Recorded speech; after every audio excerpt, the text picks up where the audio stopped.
Welcome back to Poorly Educated Today in the News. America woke up juggling war, oil prices, spy laws, China tech panic, and a basketball game that somehow became a constitutional vibe check. It is one of them news days where the world looks like a junk drawer with missiles in it. Grab your gas station coffee because the headlines are loose like a raccoon in a Dollar General. Segment 1, Ceasefire with a Loose Lug Nut. The Middle East is doing that thing where everybody says ceasefire, but the sentence still has smoke coming off it. President Donald Trump is trying to keep Israel and Iran from turning the region into a fireworks tent behind a bait shop, while Prime Minister Benjamin Netanyahu is still under pressure to keep hitting Hezbollah in Lebanon. Washington is telling its ally, hold up now, while also running a blockade around Iranian ports like the Navy got put in charge of an angry toll road. Oil dipped a little because traders heard the word pause, but nobody is throwing a barbecue when crude is still hanging around the 90s, because that is not relief. That is the economy briefly taking its boot off your neck so it can retie the laces. Then you got reports of a sanctioned tanker getting disabled in the Gulf of Oman after trying to dodge the blockade, which is about as calming as watching a state trooper PIT maneuver a milk truck. The crew was rescued, but the message was clear. This is not a strongly worded letter anymore. This is foreign policy with impact damage. Iran is talking about a resistance belt from Hormuz to the Red Sea, which sounds less like diplomacy and more like a villain claiming every bridge on your commute. The grounded part is simple. If shipping lanes stay threatened, fuel stays expensive, groceries stay rude, and regular people get billed for decisions made by men who never pump gas in July. Segment 2, China tech gets put in the penalty box. While everybody is staring at the oil fire, the Pentagon slapped more Chinese companies on its military-linked list, including Alibaba, Baidu, BYD, Wuxi AppTech, and robotics firms.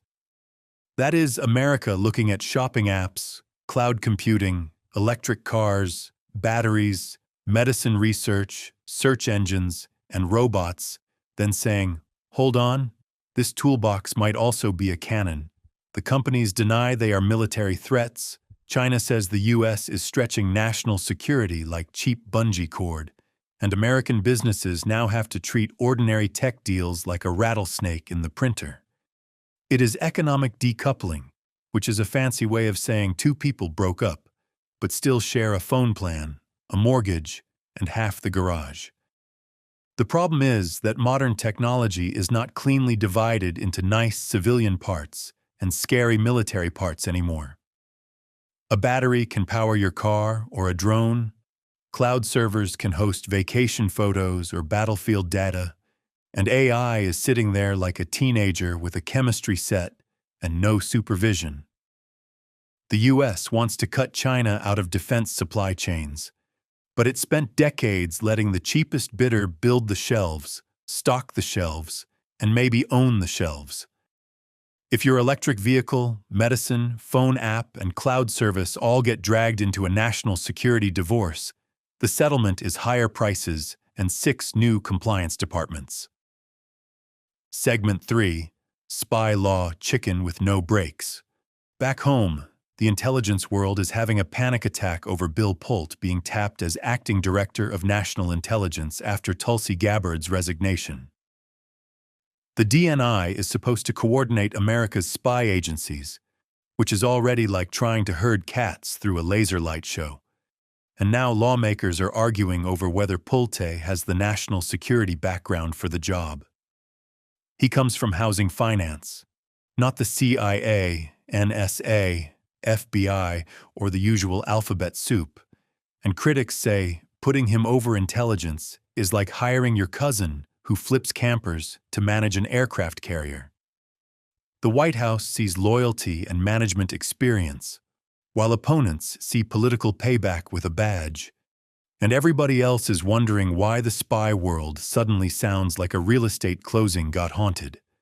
That fight crashed into the deadline for Section 702, the surveillance authority that lets U.S. intelligence collect communications of foreign targets overseas, but can also scoop up Americans along the way.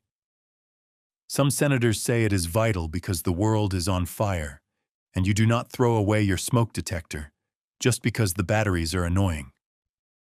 Civil liberties folks say the government should need a warrant before searching Americans' information, because privacy should not be treated like loose change under the couch cushions. Democrats who might have supported renewal are now balking over the DNI pick, while some Republicans already hated warrantless spying. So Washington is playing chicken with spy tools during a Middle East crisis. Segment 4. Justice Department, border wall, and paperwork with teeth. The domestic side is not calmer because President Trump has formally nominated Todd Blanche, his former personal lawyer, to become Attorney General after serving in the role on an acting basis. Supporters call him a tough law and order choice, while critics say the Justice Department is starting to look less like an independent referee and more like a pickup game where the owner's nephew keeps calling fouls. Reports about scaled-back election oversight, public integrity fights, and investigations into political enemies have Democrats yelling that the DOJ is getting weaponized. Republicans answer that the old system was already biased, and now everybody is standing in the courthouse accusing everybody else of bringing the gasoline. Then there is immigration, where the administration is pouring money into border wall contracts and hardening enforcement like it is building national policy out of concrete, barbed wire, and campaign slogans. The reported spending surge is enormous, with critics asking why a few connected contractors seem to be getting the fattest slices of the fence pie. Courts are pushing back too, including a judge blocking that massive H-1B fee idea that would have charged employers like they were buying a used submarine instead of hiring an engineer. Meanwhile, ICE detention fights, denaturalization cases, and talk of immigration enforcement around the World Cup have turned immigration into labor, sports, courts, citizenship, business, and public trust, crammed into one suitcase that will not zip. Segment 5. AI rules, shadow campaigns, and the boo herd round the garden. As if that was not enough, the 2028 political shadows are already moving around like coyotes behind a Waffle House. Rahm Emanuel is popping up in New Hampshire, testing whether Democrats want a centrist comeback tour or would rather chew through a live microphone. Bernie Sanders says he is not running for president. Other Democrats are sniffing around the future, and everyone is pretending the next campaign has not started while standing directly inside the campaign. At the same time, Trump signed a voluntary AI vetting framework, which sounds responsible until you hear voluntary, and remember, voluntary rules work great if the thing being regulated is church potluck dessert labeling. Then President Trump went to Game 3 of the NBA Finals at Madison Square Garden, becoming the first sitting president to attend an NBA Finals game, and the crowd gave him the full New York weather report. Some cheers, plenty of booze, and zero indoor patience. Security locked down streets, watch parties got canceled, fans dealt with airport-style headaches, and the Knicks still lost to the Spurs 115-111, which means even basketball had to file a political incident report. The scene was America in miniature. One half chanting, one half booing, everybody late because of security, and Victor Wembanyama calmly ruining local happiness. The day started with warships near oil lanes and ended with politics on a Jumbotron, which is the most accurate summary of modern America I can legally say without being billed a convenience fee. In conclusion, today's news was one giant warning light on the dashboard, and instead of pulling over, the country turned up the radio.